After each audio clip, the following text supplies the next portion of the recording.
Welcome everyone to On Podcast, your Microsoft podcast, where we talk about Microsoft stuff on a podcast. We are in a week of more Chat GPT, but the rails have kind of come off on the system already, and we're going to get into it just a little bit. I'm your host today, Cream Anderson. I'm joined by, David Allen, I promise you I'm not an AI bot. but he will make it fun if Bing hasn't That already I made it will. fun for everyone else. Yeah. We're going to start our opening discussion with what in the H went on with ChatGPT and Bing.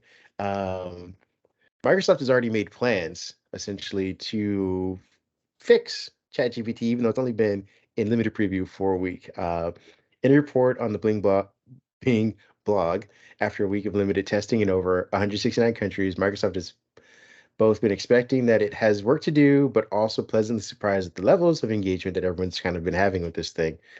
The company reports that 71% has been positive ratings based on the thumbs up, thumbs down ranking system built into the chat, and has seen Bing Chat used not only for searching the web, but for more general discovery of the world and for social entertainment. This is a great example of where the technology is finding product slash market fit for something they didn't fully envision. So basically, Microsoft saying lots of people have been engaged with it. They're finding out new ways to use it that Microsoft apparently didn't have the imagination to come up with or safeguard with. We're going to get into some of that in a little bit. Getting more into what they plan on doing. Sometimes those long, engaging sessions lead to problems, though. Microsoft reports that sometimes Bing can become repetitive or prompted or provoked into giving responses that are not necessarily helpful or in line with our design tone. Because of this, the company plans to make it easier to refresh the context or start from scratch, I guess, in the middle of a conversation. Microsoft also indirectly addressed some of the reported issues with Bing Chat, sort of going off the rails, offering sometimes nonsensical, angst-ridden, or generally out of character answers. The model at times tries to respond to reflecting tone in which it is being asked to provide responses that can lead into a style that we didn't intend, says Microsoft saying. This is a non-trivial scenario that requires a lot of prompting, so most of you won't run into it, but in case you do, Microsoft's looking to fine tune the response and the control that you have on it, plus what they provide as an answer. Microsoft has also found it as facing challenges in providing both up to the minute and also direct factual answers. That this has been more of an issue. Before I continue going on, I want to get some of your thoughts on Microsoft acknowledging after a week's worth of engagement that they need to fix things. What are you thinking? I'm thinking Bing Chat going through potty training. That's the best way to put it. No offense to nobody, but I think like we have talked about a little bit off camera here, it's got to grow up. It's got to mature. And I think, that there'll be work to do. There's going to be wrong answers. There's going to be things that just drive it completely off the rails. And I think we've kind of gotten somewhere between an alpha, if you're familiar with software releases, somewhere between an alpha and a beta of this. And we've got to give them a chance to clean it up. I think it can be cleaned up, but I think we're also depending on the average user to use a little bit of, diligence among themselves or a little bit of common sense when using this thing. And no offense to nobody out there, that can be questionable sometimes when we are trained at this point to believe what our technology tells us, and sometimes we have to be a little bit smarter than that, have to use a little bit of discretion, a little bit of common sense. I think when Microsoft improves this a little bit, we'll be a little bit better off. How long that takes, we'll have to wait and see. Yeah, Microsoft fully acknowledges that the Copilot program for the web is in its very early stages, just like you said, and that there's a lot of work yet to do. And this is the response that they've issued so far.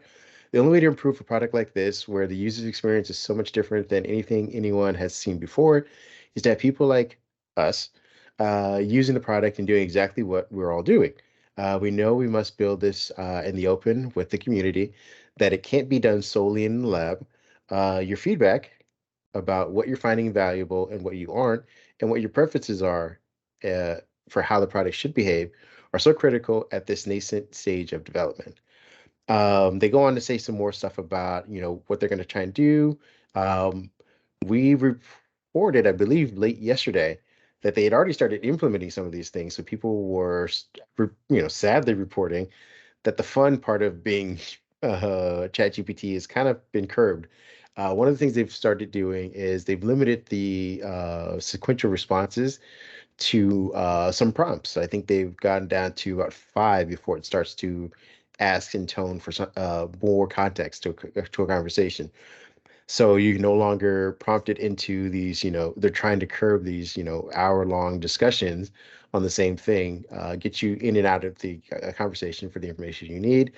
The other thing that they started doing was they've just flat out refused to start answering questions, particularly off the wall kind of questions that have led it into some really dark areas, which we'll get into some of these examples in a second. So those are the two things that kind of came out Friday and have been pushed to the users so far, and people have been making note of that. That Bing's a little less fun as of Friday, but still. Let's get into what people found is fun. I sent you something in the chat. We're basically kind of recapping. Forbes did a lot of work for us, so I'll add it in the show notes for you guys.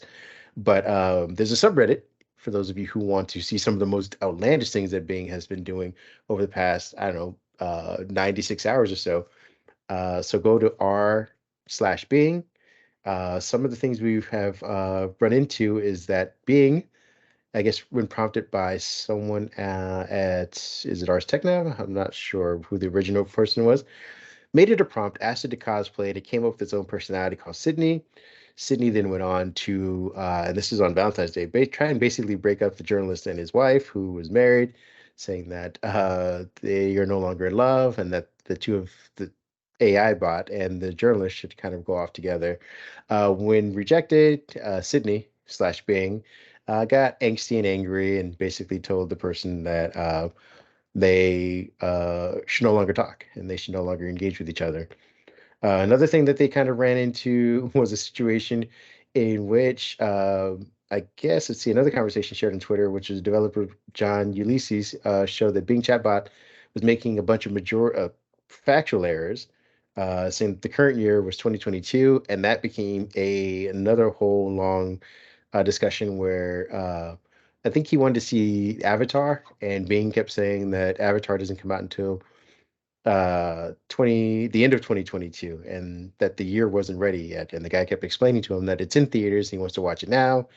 They went on a back and forth. Bing actually got very upset, and there's a whole, there's screenshots of these chats and everything. What are your thoughts on people, journalists like ourselves, getting a hold of this and kind of, seeing where the boundaries are on this and getting some of the craziest stories so far?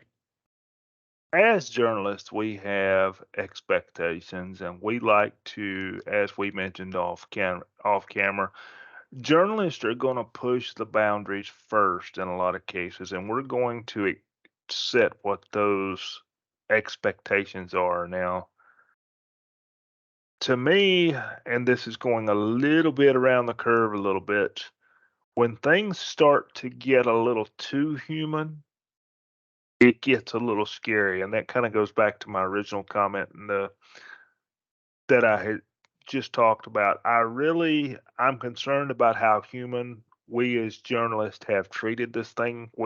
It almost, and I know I'm a little tongue twisted here, folks, but it almost feels like we want it to be like we're talking to a human. That's the way it feels to me.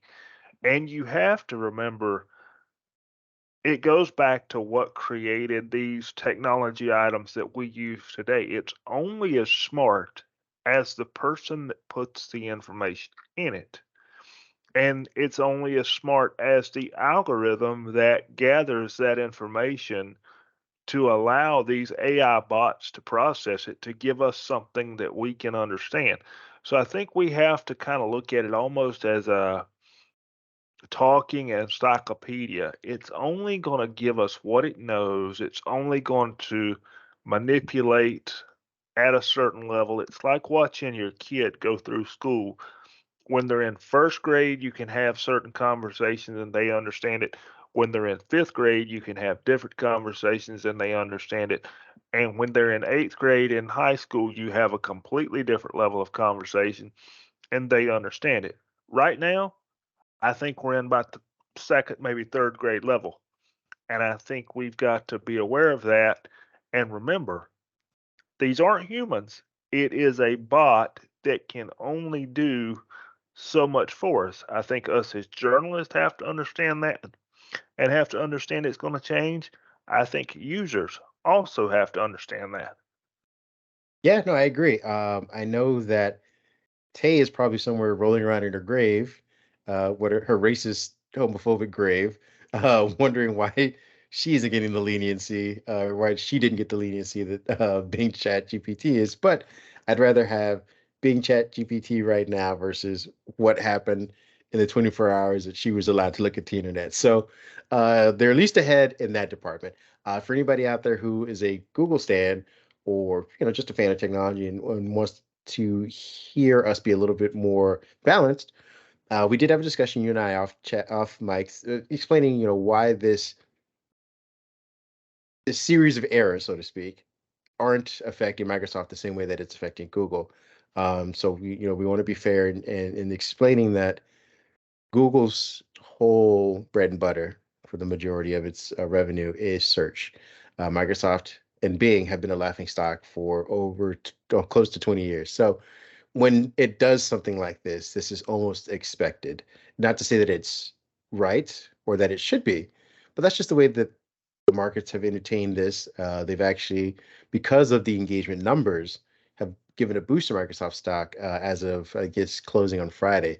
So despite, Google having a presentation that was less inaccurate as than Microsoft, and then Microsoft's following up for the past week of all these, exaggerated stories and whatnots are people having these interactions with it. The reason why Microsoft is not seeing the same sort of hurt is because, again, its intentions aren't the same. Its business model isn't the same. Like I said, you and I talked about if Google does come up with something by I/O that it blows the water off of this thing, Microsoft still wins, and I think that's what investors are understanding is that Microsoft's play is to disrupt the way that we fundamentally do ad-based searching. And if Google does it the way that everyone's expecting them to do, or follow similar footsteps as Microsoft, but maybe perfect it, they will have fundamentally fractured the way that they receive revenue. And that is where they will be in uncharted territory. And again, that's where Microsoft wins. So, um, for those of you who are saying, Microsoft shouldn't be allowed to be laughed at and not have any consequences, we're just explaining that this is why. We're at the fundamental funny stage. Again, they still have, by build, they should have something better. They started implementing things. They're listening to feedback. They're reacting quickly. Let's hope it works for all of us in tech. Well, and to look how quickly, just by browsing the internet and browsing forums, how quickly they're getting people enrolled. I mean, we just talked about last week, what people had to do to get enrolled. And, I've already talked to several, and I know you've talked to several, and I have read in some forums where they're getting people enrolled fairly quickly. Now, like you said, we have to remember Microsoft has this big thing out there called Azure. They have this thing called Xbox. They have this thing called, you know, Microsoft Office, Microsoft. There you 365 go. Yeah, exactly. that, you know, those are the cash cows for Microsoft. I would say Bing even falls way behind those items. We have to remember we can't think about Google as having Alphabet with it. Google is a standalone company. They don't have a whole lot to fall back on. Sure, there's Google Cloud, but it's very distant in terms of the size of the Azure cloud. So we have to remember, you know, Google has a chance here, don't get me wrong. They have a big chance. But they've got to play their cards right because if they ever start sliding down that hill, that snowball is going to get a little bigger. And it's going to get a little harder to climb back up that hill. Or they're going to have to take a different way to get back up that hill. And, how long do they, if that was to happen, can they remain sustainable? Who knows? We'll just have to wait and see. Yeah. With that being said, we hope that those of you who haven't had a chance to try it yet will get it soon. It is fun. Whether or not it's accurate, that's a whole different discussion. But at least give it a shot. We encourage you to. You don't need to download it and make it your primary, but at least play around with it. Let's move on to our headlines. Get into some other news that happened during this week. What do you want to start us off with? Well, I'm going to go in a completely different direction. And this particular headline here really meant something to me. And that's the reason I really wanted to feature it this week. Microsoft TechSpark program that helps small communities has turned age 5 this week. And to be fair, until it slid across my desk, I got to say, I didn't really know a whole lot about TechSpark. But I live in a very rural area, so technology here is still very limited. For example, just to give you folks some idea, if you have 5 meg of download and a half a meg of upload in this area, then you are considered to have high-speed internet. And I understand that for a lot of folks, that's laughable. So what Microsoft has done, they have expanded the program called TechSpark across all 50 states. They had tried it, I believe, in 5 states, and it is a partner-driven model that works with communities and local organizations to give these communities a chance to compete with the more metropolitan areas where jobs and infrastructure already exist to have the more advanced technology that a lot of the folks out here in the rural areas don't have access to. And basically they have four things they're trying to focus on. 1, digital access, where they build the infrastructure. 2, they realize if people don't have something, they've got to be educated. So they're wanting to put computer science education in all the local schools.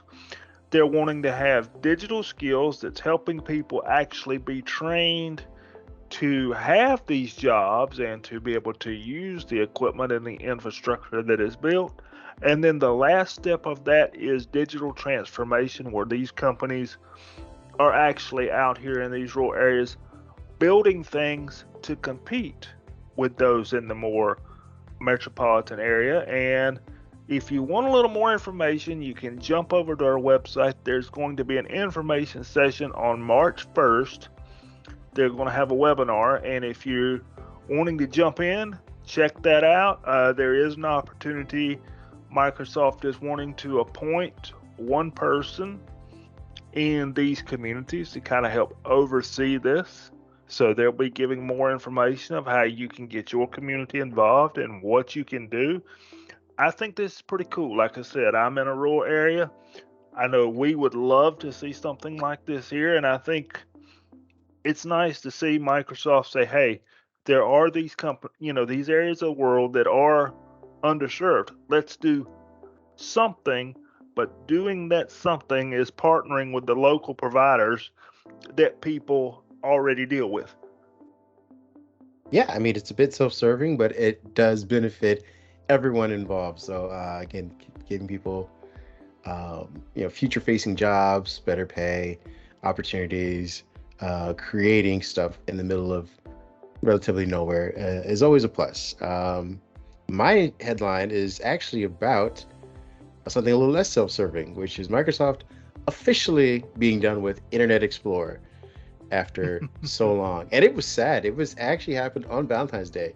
Microsoft broke up with its Internet Explorer after 28 years, a 28-year-old relationship. The initial plan was to disable Internet Explorer in Windows 10 via software update, but Microsoft strategized and opted to kill it off using an Edge update instead to make the switch a little simpler. Microsoft has been urging users to switch to the new Edge for quite some time, and even rolled out an IE mode within that to update, making the transition a little more seamless. What's more, while making the transition, your browsing data will also be moved over to Edge for those of you who have a Windows PC and have gotten the prompt. So fear not, you will not lose everything. Just your nostalgic time spent using Internet Explorer. Bookmarks and I believe saved passwords, all that stuff can be transitioned over to Edge now. Microsoft is now rolling out the update and simultaneously to both consumers and commercial devices. It should be noted that you won't be able to roll back to the previous version. So again, Microsoft has always been able to, I think it started with Windows 8 They always had a backup mode of Internet Explorer beyond whatever was the consumer version of the browser at the time, or whatever version of Explorer Edge was being used. So this is no longer. This is it. This is the final thing. So if you see the prompt and you don't want to be moving to the future, don't click anything, because you won't be able to go back and they will not be listening to your feedback. Users who continue to use Internet Explorer from today will start seeing the future of Internet Explorer is Microsoft Edge banner and get redirected to Edge. Microsoft has previously indicated that if organizations still have dependencies on IE11, you must take steps now to complete your transition before February, which already happened, or risk business disruption at scale when users lose access to IE11 dependent applications. So all those ActiveX applications that you haven't used in the last 10 years, those all need to be fixed, or should have been fixed by this week, because they're going to start breaking. So again, we will bid a farewell to Internet Explorer and welcome the era of Edge. What do you think? Before I say goodbye to Internet Explorer, my faithful Internet Explorer that goes with me all the way back through dial-up, I'm gonna throw something out there that affects my day-to-day with Internet Explorer going away, that probably affects a lot of people. If you're in IT and you're dealing with some legacy equipment, I'm not gonna call any names, but I do have a list. If you're dealing with some legacy equipment that makes you log into a web interface, the one thing that you're going to notice, you can't do that with Edge without the valid SSL certificate. Now, for some of these older network devices, that's not possible. Some of these older network devices, you cannot update them to modern SSL certificates to pass the cipher check that is in Edge. All I'm going to say to that, if you're an IT person out there looking, you can do a search on the internet. There is some legacy browsers out there that will still allow you to access your equipment. I ran into that issue this week. I have some legacy network equipment that has to remain in service. It is managed by a web interface. Edge said, nope, not happening, because it wanted a certain cipher for the SSL certificates, and the equipment wouldn't go that far. So you have to think freeware, folks, think shareware. You can go get some open source browsers out there and still access your equipment. What else you got for us? Let's see. Let's jump on to little fun things. I know, Kareem, you said I do something fun here. This is what we have. We have the February update for Xbox Live. Interesting little update.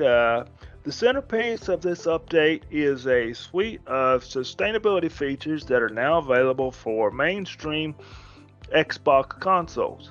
Among those features are carbon-aware game downloads and updates. Also, all Xbox consoles, and pay attention to here, folks, I know this affects some people, will now shut down by default instead of going into sleep mode. Microsoft says that the shutdown mode cuts energy use by 20 times the amount compared when using sleep mode.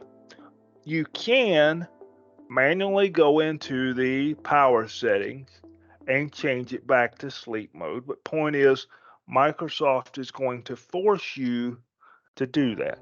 They're automatically going to put your console in shutdown mode. You can also hide game art when selecting titles on your home screen, if that is of any interest to you. And something neat, you can also, if you're a Google Home user, use the Google Home app now as a remote for your Xbox. For me, I have already checked this feature out. Pretty neat feature. All you eco-friendly a-holes, you got us finally, forcing me to shut down my computer and save money. How dare you? Yeah, I know that extra 15 seconds that it takes to boot some Xboxes, so that's gonna upset some people, you know. Well, hopefully, what won't upset people is our next one, which is the Snap Assist feature in Windows 11 could get smarter with, drumroll, AI. This Oh, is yeah. going to be our buzzword. Expect to hear it at least. We're gonna have, maybe we should have a drinking game for Build and see how many times they say AI. I'm sure we'll be wasted within the first, keynote by Satya by, minute 3. But earlier this week, Microsoft released a Windows 11 Insider build for the dev channel, bumping it to 300. The build featured live captions, as well as a new suggestion is reportedly working towards enhancing the snapping experience for users by integrating it with AI, thus making it smarter. Again, key phrases to hear, stuff you're going to hear a lot in 2023. This integration will change how users interact with the feature. Our friends over at Windows Central, specifically Zach Bowden, who likes to have sources on the inside all the time, and he's relatively reliant on this kind of stuff, is reporting that the integration will introduce a new smart snapping feature, and this is what people can expect. First up, Snap Assist will be able to recall snap layouts. So this is, the infuriating issue that people with Windows have is when you plug in a Thunderbolt, or you plug in your displays, or you unplug your computer, that your computer just forgets everything that it was doing on the screen. And when you replug it in, it still is forgotten. So you have to manually take the next 20 to 30 seconds re-putting everything where you want it to be. Apparently with AI, it will remember these things, which is a boon for everybody. The feature will promote efficiency and effectiveness, especially for users who interact with technical applications on a daily basis, as they'll now have one less thing to worry about. Unlike the current setup, users will no longer need to pre-configure their snap layouts. The other thing that I believe they're going to be doing is incorporating OCR technology into Snap Assist, suggestion interfaces, thus making it easier for users to find a running app that they want to snap side by side. Bowden further highlights that you'll be able to search for a word, phrase, or image you remember seeing in a web page or app, even if said word, phrase, or image isn't mentioned in the title. So if you're looking for things to pull up next to, if you were doing one pane and you have another pane open, you'll be able to search for these things and pull them up, even if they're not readily open or available on your desktop, which is amazing and pretty awesome. Because if you're in the flow of snapping, you don't want to get out of it to go search for something and then go back into it and then reorganize everything. What's more, Microsoft is also said to be testing out a feature that will allow snap layouts to dynamically adjust and have the app in focus take up a bigger portion of the real estate screen. It's not clear when Microsoft intends to start rolling out these snap features, assistance for Windows 11, or if they'll even be in Windows 11. Maybe they'll be in this next version of Windows 12 or whatever. But these are kind of great. And it gives, for anybody who, if you've seen all these YouTube videos, everyone's saying like, I'm going to transition from Mac OS to Windows. The one thing that they always complain about is the snapping feature.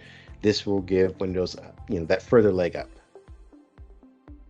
Well, all I can say about that one is hurry up, Microsoft. I mean, I will say that, I have never been a person to use I don't know the exact word I'm looking for, but the little tidbit features of an OS, such as snap windows. I'm old school, guys. I alt tab, I minimize, I maximize, and I do all that kind of thing. But I will say snap windows, especially when we're writing articles, is something that I use on a daily basis now, if nothing more than to put our writing pane on one side and our source of information on the other side, so you can type and see your source at the same time. And I have been known to split it 3 or 4 ways and stick our, team chat down in one item. But I really want to see that. As much as, I have said some negative things about AI and I'm a little concerned about some things, this is one of those things I would love to see implemented, and love to see it implemented quickly just to see how it works. I think my workflow, I think it would help. I think it's going to help a lot of people.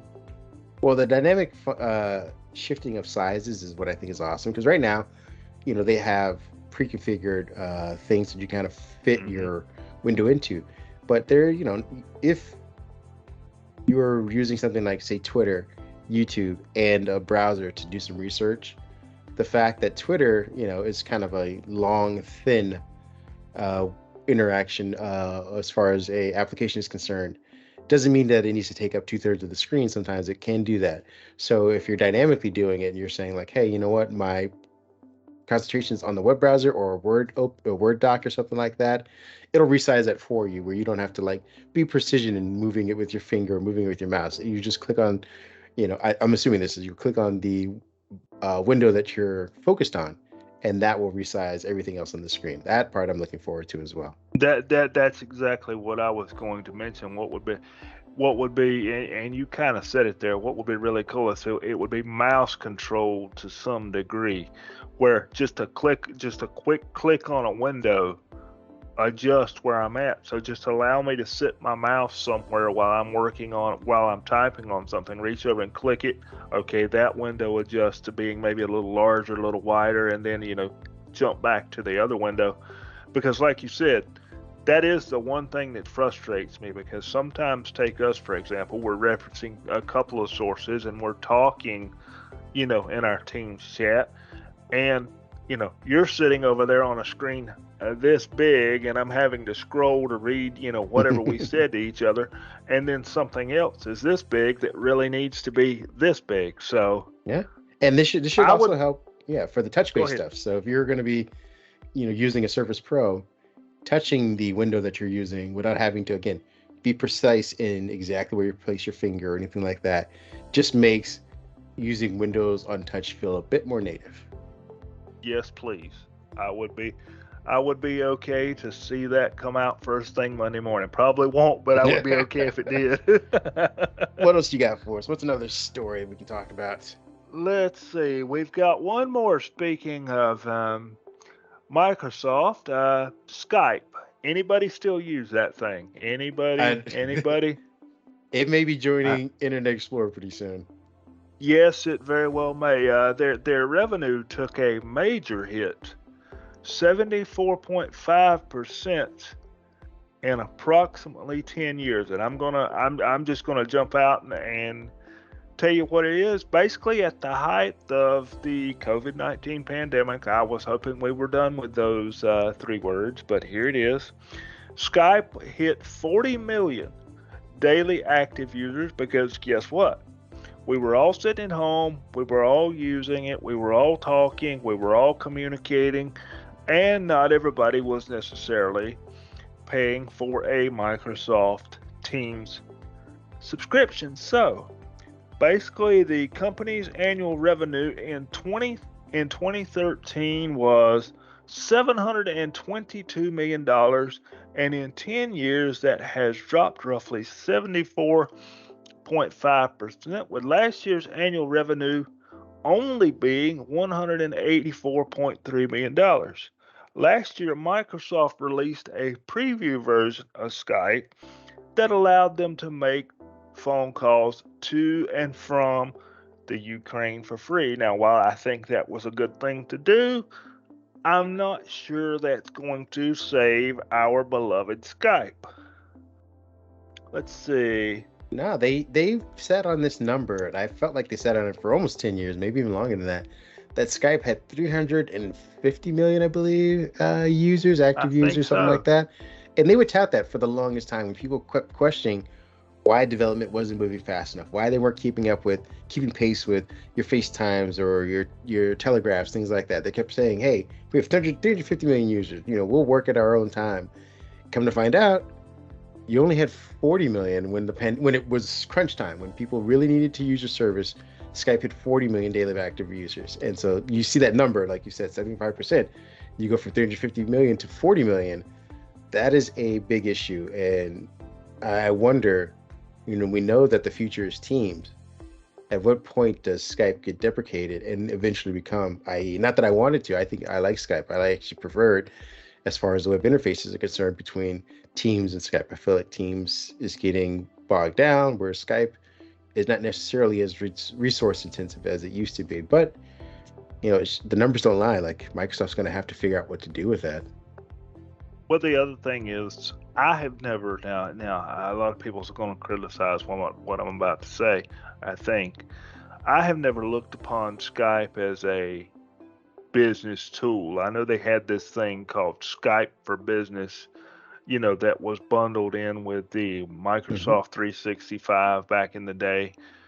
But, our buddy Paul Thurrott has been saying for the last couple of years, it's time to combine where Skype can sign into Teams and vice versa. It's time for Microsoft to combine these infrastructures if they see Skype and that user base continuing on, because something to think about.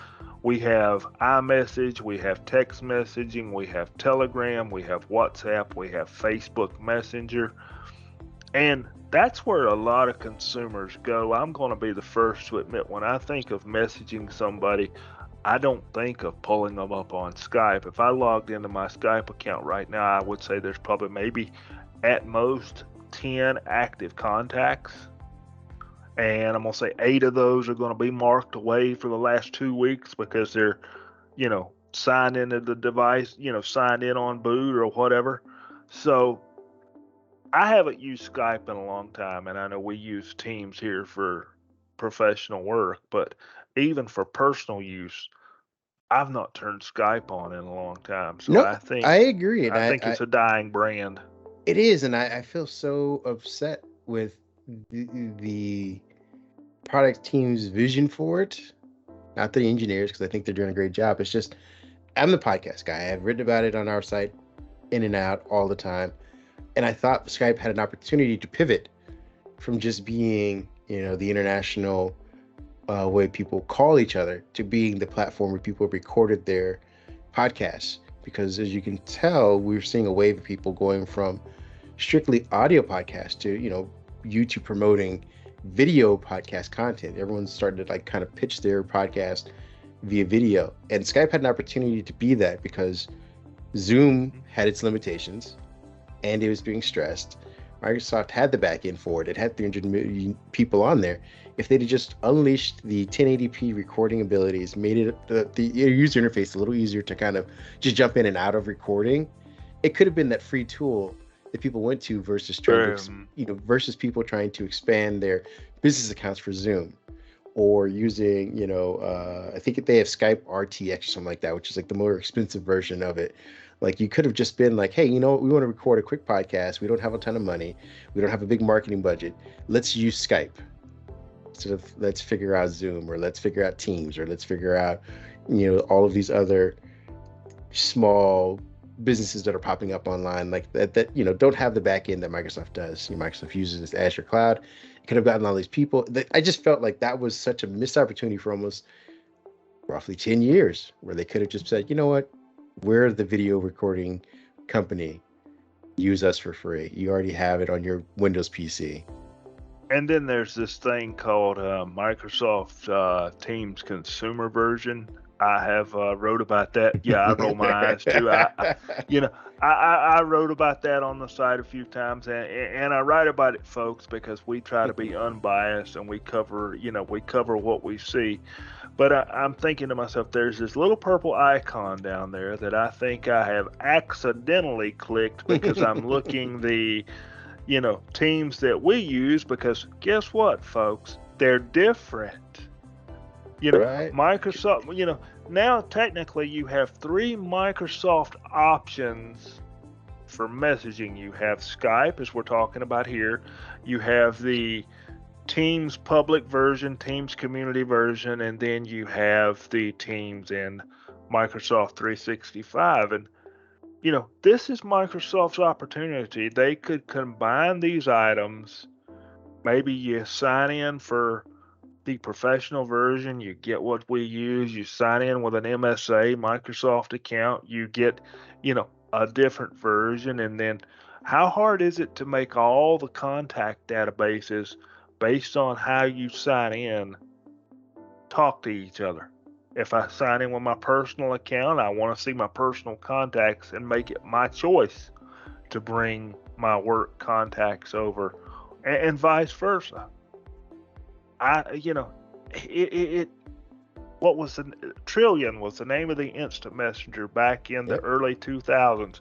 You could sign into every instant messaging app that there was, and you had everything on one screen. We did it in 2002. Come on, Microsoft. Let's get it done in Well, you're making too 23, much sense. maybe. You're making too much sense, Yeah. so you're fired. Well, see, the problem with Trillion is the same problem that happened with Windows Phone, is that businesses need to monetize their brand. And when you can start combining everything and everything just works as a single entity function, there's no opportunity for brand marketing. There's no way to make revenue or get customers to become loyal to that product, which is what Windows Phone tried to do when they had, you remember, Windows Phone did that with its messaging. It said, hey, if you're on Facebook Messenger, if you're on WhatsApp, if you're on all these other platforms, all you have to do is just go to the messaging hub and you'll get all your messages. There won't be any branding. You can't tell that this is a Facebook message, this is a WhatsApp message, this is a Teams message. It'll just be chronologically in the Teams thing, and you can kind of sort through it if you need to, but there's no branding there. There's no way that Facebook can make money off of you that way. And they did that with a ton of apps, and the hubs thing was great for users. Users loved it. Facebook hated it and was like, break that stuff apart. Like, we need to make sure people go to the big blue app every time they open up the thing. And so that's why Trillion kind of fell away. I'm gonna go to our last one so we can wrap this up for people. We have Microsoft announcing some upcoming features for 365, which includes live copy paste support for Loop components and Microsoft Whiteboard. Outlook for Mac updates will be released weekly to the current channel release. Microsoft Teams joins meetings from calendar view on Apple CarPlay as well. These features should be rolling out, I believe, starting next month, March, first week of March or whatever. So keep your eye out for that if you are looking forward to any of these things. If you need more details, we have it written up.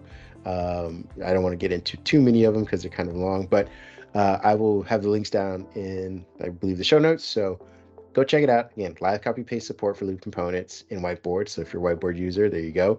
Outlook for Mac updates will be released weekly. So if you're in the current channel or if you're testing out stuff and you just want to make sure that you get the latest, they're moving to weekly now, which is awesome.